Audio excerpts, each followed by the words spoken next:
कधीच नाही चुकणार तुमचे फेवरेट टीव्ही शोज झी5 सोबत, तेही एकदम फ्री।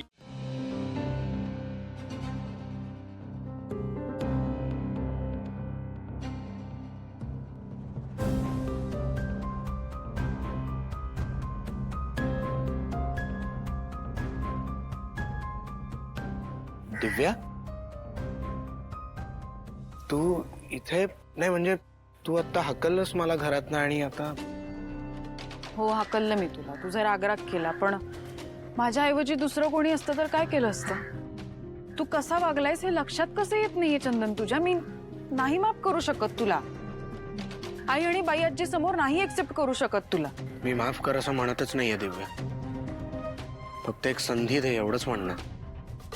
हे बघ, त्यावर मला आत्ता वाद घालायचा नाहीये, पण ऍटलीस्ट तू किती मोठी चूक केलीयस हे लक्षात घे। तू खोटं बोललायस माझ्याशी, मला फसवलंयस, माझ्या घरच्यांना फसवलंयस, त्यामुळे तो वेळ लागणारच आहे। मान्य आहे मला, म्हणूनच सगळ्या जुन्या गोष्टी बाजूला ठेवून एक नवीन सुरुवात करायची। तू सांग मी काय करू, मी ते करायला तयार आहे खरंच। काहीच करू नकोस, तू हे सगळं आधीच खरं सांगितलं असतं ना तर ही वेळच आली नसती। मला माहितीये दिव्या, ही वेळ माझ्यामुळेच आली आहे, म्हणूनच सगळं विसरून पुन्हा एकदा नव्यानं सुरुवात करायची। अरे कसं विसरू चंदन, तुला कळत कसं नाहीये? सगळं विसरणं सोपं नाहीये माझ्यासाठी। तूच बघ ना, तू काय काय केलंयस माझ्यासाठी। आठवतंय का तुला? मला लग्नातून पळून घेऊन आलास, मला कुठे कुठे फिरायला नेलंस, महागड्या गाडीतून फिरवलंस, किती महागडे दागिने दिलेस मला। मला माहितीये तुझं माझ्यावर किती प्रेम आहे, सहजपणे कोणीच असं करत नाही, आणि हे सगळं तू एकट्याने केलंयस।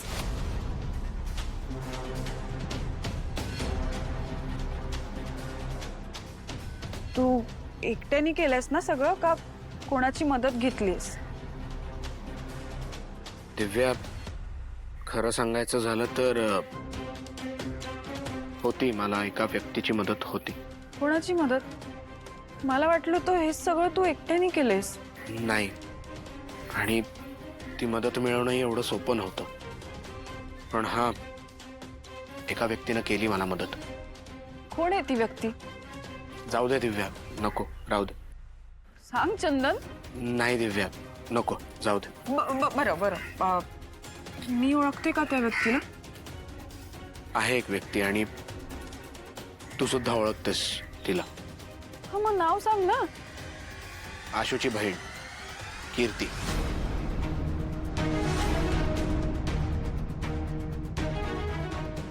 बापरे, खरंच? हो, पण ती का करेल असं? कारण तिला तू त्या घरात नको होतीस।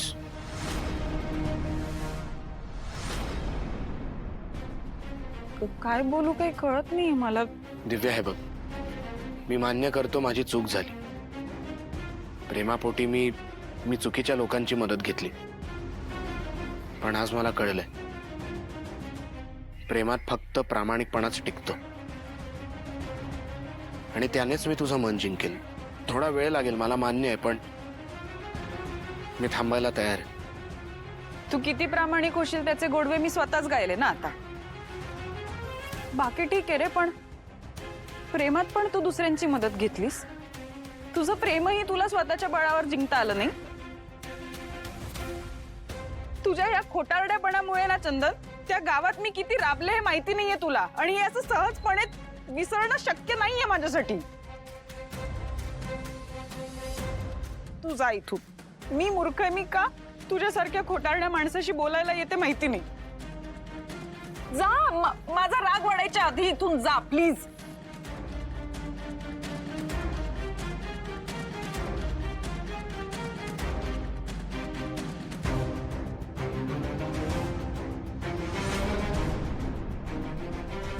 कीर्तीनेच हे सगळं घडवून आणलंय,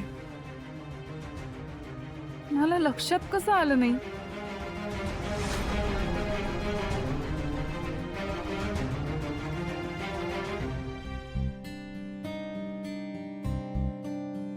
किती वेळा सांगितलं नको तिथं बोलायची सवयच आहे तुला बाळ।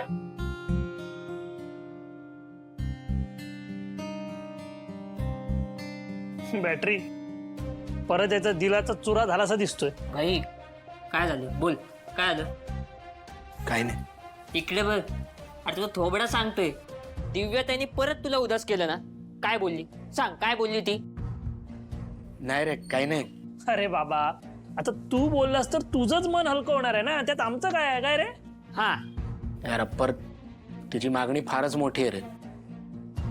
काय? मी गेलो होतो तिच्याशी बोलायला, तर म्हणते की फक्त प्रेमाने पोट भरत नाही,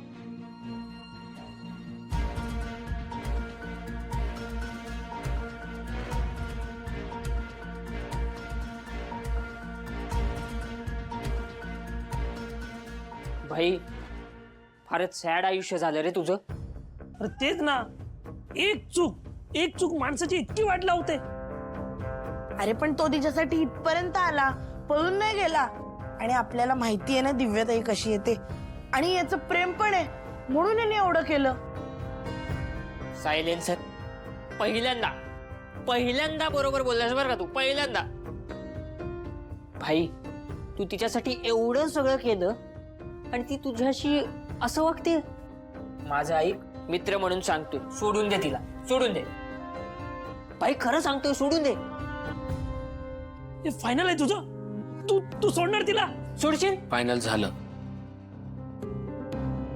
मी दिव्याला सोडणार नाही. अरे यार, तिचा स्वभाव कसाही असला तरी मला माहितीये की चूक माझी आहे, कारण माझं प्रेम आहे तिच्यावर.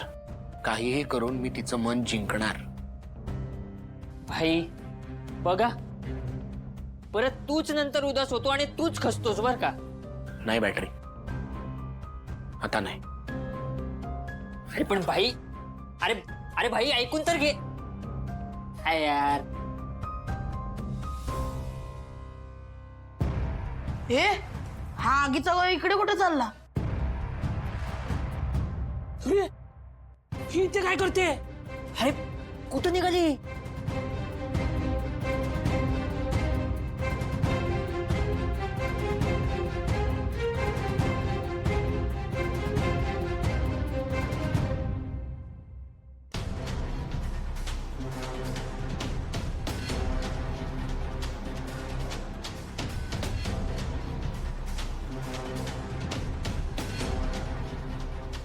आजी, आजी, कसा झाला साताऱ्याचा दौरा? आले ना? अरे किती लय भारी झाला दौरा, एकदम मस्त. अगं बाई, आरती की नाही, बसायला नाही आली मी. नाही, तुम्ही एकट्याच? हो, मीच जाब विचारायला आली.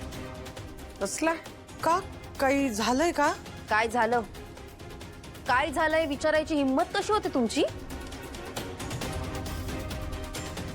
नाही, बरोबर आहे, आयता जावई मिळालाय ना, त्याला इथे बोलवून घरात थांबवून मुलगा मुलगा करून त्याच्याकडून सगळी कामं करून घेतली, तोपर्यंत ठीक होतं.